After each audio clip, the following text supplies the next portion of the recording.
Ciao a tutti amici di Matto Scacco, bentornati, benvenuti, sono il maestro Fide Nicolo Napoli e anche quest'oggi ho il piacere di mostrarvi una partita che ho trovato particolarmente interessante. La partita in questione è stata giocata pochissimi giorni fa all'interno di un evento molto importante organizzato dalla Federazione Scacchistica Spagnola.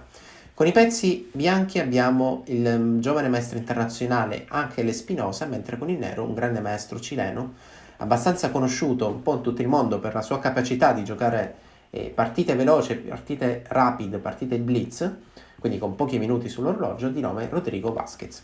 La partita è iniziata così, quindi è 4-C5, adesso siamo di fronte a un'apertura abbastanza famosa, abbastanza riconosciuta come la difesa siciliana.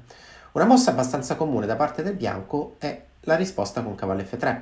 Qual è l'idea del bianco? Il bianco vuole rapidamente portare un pedone in D4, dopodiché il nero, dopo la cattura, permetterà al bianco di avere un fortissimo cavallo al centro, quindi questa è l'idea principale dell'apertura. Chiaramente ci sono tantissime varianti, tantissime risposte da parte del nero che poi daranno il nome alla sottovariante. Ad esempio mi viene in mente la variante del dragone, la variante Svesnikov, la variante Scheveningen, Polsen, eccetera.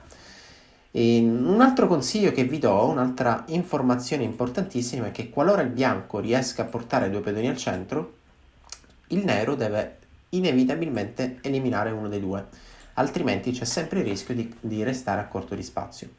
In partita il bianco, quindi anche l'Espinosa, ha deciso di giocare cavallo C3. Cavallo C3 dà inizio a una variante che poi prende il nome di siciliana chiusa. Il nero continua con il pedone in D6 e quel bianco gioca F4. La mossa F4 potrebbe ricordare un'altra apertura, come il gambetto di re, in cui il bianco spinge in E4 il proprio pedone all'inizio, riceve 5 da parte del nero, quindi gioca F4. Le idee di attacco sono molto simili. L'idea è cercare di aprire quanto prima la colonna F, quindi questo pedone F io cercherò di portarlo in avanti nelle condizioni ideali, e la condizione ideale sarà portare in avanti il pedone F dopo che avrò arroccato corto. Quindi partita è continuata così. G6 per cercare di avere un forte controllo sulla casa D4, il bianco continua con cavallo F3, alfiere G7, e a questo punto il bianco deve decidere dove sviluppare questo alfiere, perché è chiaro che il bianco vuole cercare di arroccare corto. Le mosse in realtà sono due: o alfiere C4, che probabilmente è la mossa anche più naturale, oppure alfiere B5, e alfiere B5 è la mossa della partita. Qual è l'idea di alfiere B5? Immaginiamo che qui, dopo lo scacco, il nero si difenda col cavallo. Quale potrebbe essere l'idea? Forse un'idea potrebbe essere vedere se siamo in grado di spingere il D4, perché il cavallo inchiodato quindi non interviene nella difesa del pedone D4. Dopo un cambio io riprendo, sono in grado di portare un cavallo al centro. Tra l'altro questo cavallo in relazione con l'alfiere, diciamo, continua a fare pressione sul punto C6, e quindi magari una leggera iniziativa, un vantaggio di spazio potrei acquisirlo dopo l'apertura. Oppure altre idee, sempre per dar fastidio a questo cavallo, potrebbe essere la spinta in E5. Qual è l'idea? Il nero mi cattura, io porto un cavallo al centro, anche qui darò fastidio. Oppure un'altra mossa che poi potrebbe essere molto fastidiosa potrebbe essere un cambio immediato in C6. Io cambio, obbligo il mio avversario a cambiare, quindi a ritrovarsi con due pedoni doppiati, due pedoni sulla stessa colonna, che chiaramente sono molto deboli e facilmente attaccabili. Dopodiché con calma cattura in E5. Questa potrebbe essere una delle idee o delle continuazioni che il bianco potrebbe effettuare dopo questa difesa di cavallo. Chiaramente non siamo obbligati a eliminare questo cavallo immediatamente, così come non siamo obbligati a spingere uno di questi due pedoni. Adesso io potrei anche continuare semplicemente con l'arrocco, in modo che se il mio avversario decide anche lui di arroccare avrà il problema sempre di questa spinta in E5, perché adesso, qualora il nero catturi, se io prendessi di cavallo do fastidio al punto C6, e adesso, come vedete, interviene anche la regina. Quindi occhio e attenzione all'ordine di mosse. In partita hanno giocato alfiere D7. Alfiere D7 è un successo per il bianco, perché il bianco non vuole che in D7 vada il cavallo. Probabilmente cavallo D7, anche se la mossa è meno comune, meno spontanea, col senno di poi sarà la mossa migliore. Vediamo un po' come andate in partita, così per spiegare meglio. Quindi alfiere D7, alfiere C4, cavallo C6, arrocco corto E6. Bene, Che potremmo dire di questa posizione? Il bianco ha sicuramente un vantaggio di sviluppo. Per quale motivo? Abbiamo già arroccato, abbiamo già un piano perché qualche mossa fa avevamo già l'idea di cercare di spingere il pedone F il prima possibile per eventualmente aprire la colonna alla nostra torre. Quindi effettivamente io da bianco ho messo il re al sicuro, quando abbiamo il re al sicuro già potremmo concentrarci per attaccare e allora arriva la spinta in F5. Qui siamo ancora in piena teoria, nel senso che ci sono delle varianti dei precedenti di questa posizione. Questa partita è già stata giocata chiaramente non dai due giocatori di questa partita, ma da altri, quindi ci sono dei precedenti. Per chi da bianco gioca questo tipo di aperture, nel momento in cui farà una ricerca probabilmente ne troverà più di una. Il nero cattura e il bianco gioca regina e1. Regina 1 è una mossa molto bella, perché? Perché innanzitutto non voglio riprendere immediatamente il pedone, ma sto cercando di creare delle minacce. La prima idea è chiaramente la cattura in F5 con scacco al re del mio avversario.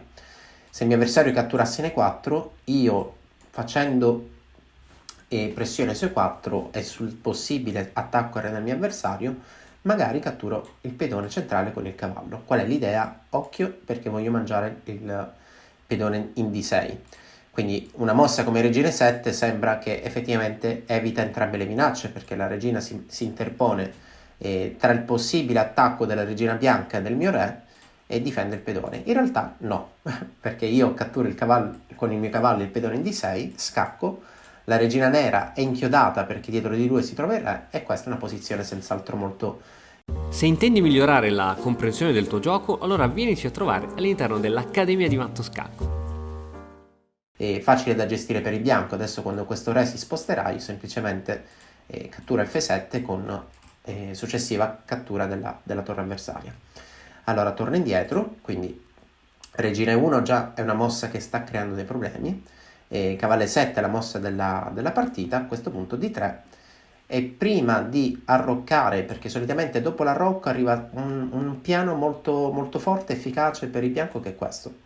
Io gioco il cavallo in G5, dopodiché il cavallo in G5 si collega all'idea precedente, quindi la regina in E1 salta in H4 e inizia a creare problemi contro H7. Vi faccio un esempio, ad esempio pedone per E4 che sembra una mossa spontanea e purtroppo non funziona in questo momento, perché io semplicemente dopo la cattura di F7 da bianco mi accorgo che ho già 3 pezzi coordinati contro il re del mio avversario, e a questo aggiungo che comunque un ingresso in H4 della regina è abbastanza forte, per non dire devastante.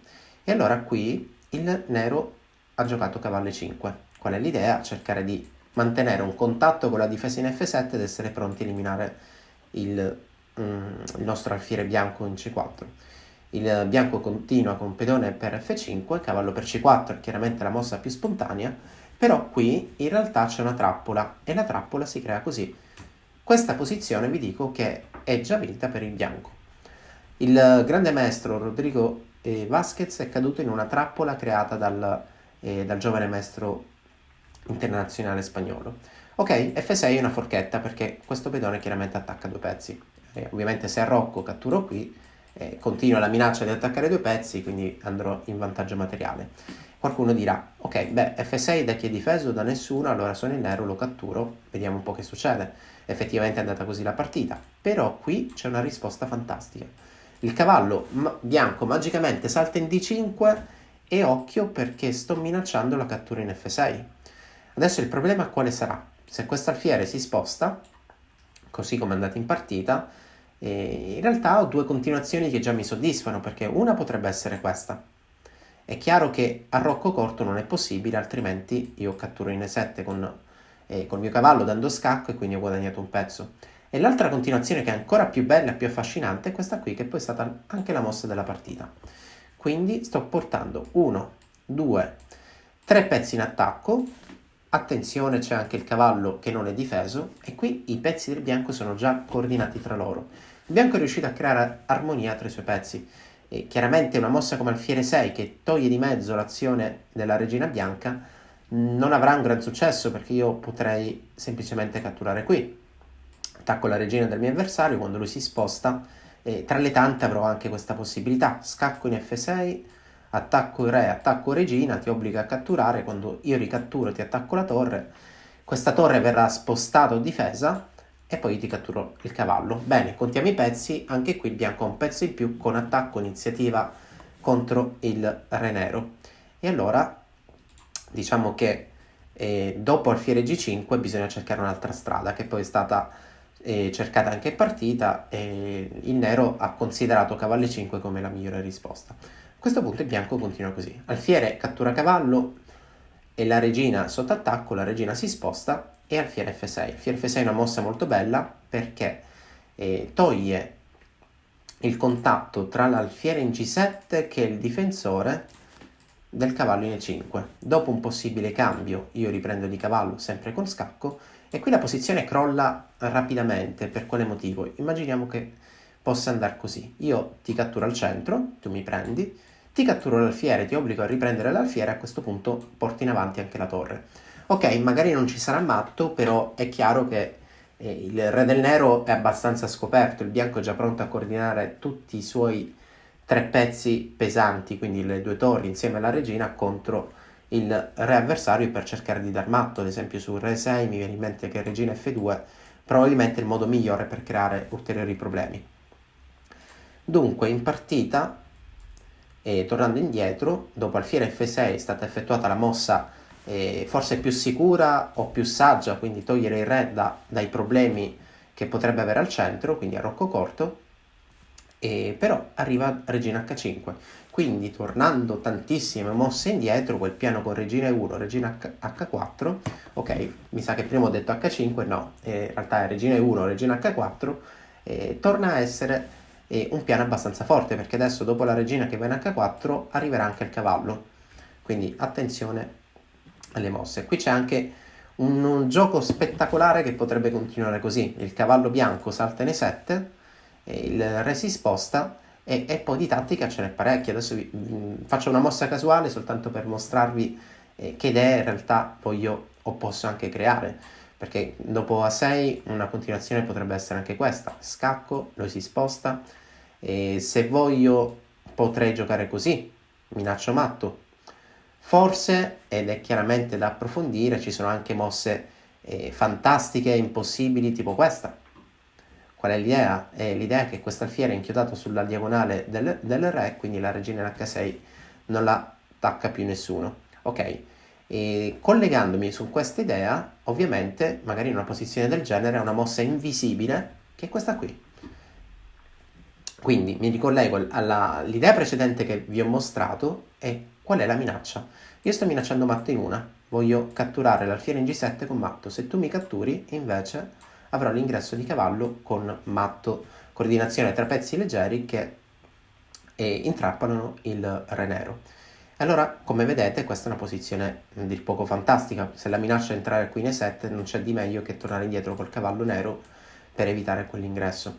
La partita continua, quindi arriva anche il terzo attaccante, e avevamo una regina, un alfiere, e adesso abbiamo anche un cavallo. Le difese non sono poi tante possibili, e il bianco decide di continuare in questo modo. Ci sono tanti modi per proseguire, e quindi cambiati gli alfieri, mangia in F7. E cosa accade? Diciamo che se lui mi mangia il cavallo io riprendo, lui riprende, io ti do scacco con la regina, il re si dovrà spostare. Se va qui, occhio, c'è matto. Se vai qui ti mangio il pedone, poi dopo altri possibili scacchi interverrà la torre, e poi anche lì nel giro di qualche mossa ci sarà matto, e probabilmente qui stesso dopo cavallo F6 il matto in H7 sarà immediato. La partita è continuata così: dopo cavallo F7 è stata giocata regina E8, probabilmente l'ultimo tentativo della partita, e dopo re H7 regina F4 con ingresso imparabile in H6. Allora, questa è una partita veramente bella, veramente tattica, vi consiglio di rivederla con calma. Avete come sempre la possibilità di rivederla non soltanto attraverso questo video, ma seguendo anche la visione al link che trovate qua sotto, insieme alla descrizione del video stesso. Spero che questo video vi sia piaciuto. A me questa partita è piaciuta tantissimo, e fatemi sapere che ne pensate. Ciao a tutti e al prossimo video. E ora per continuare che cosa posso fare? Beh, innanzitutto ti consiglio di iscriverti al nostro canale in modo tale da non perderti le nuove video lezioni. E poi puoi vedere il video che è stato più cliccato in questa settimana. Ci vediamo, ciao!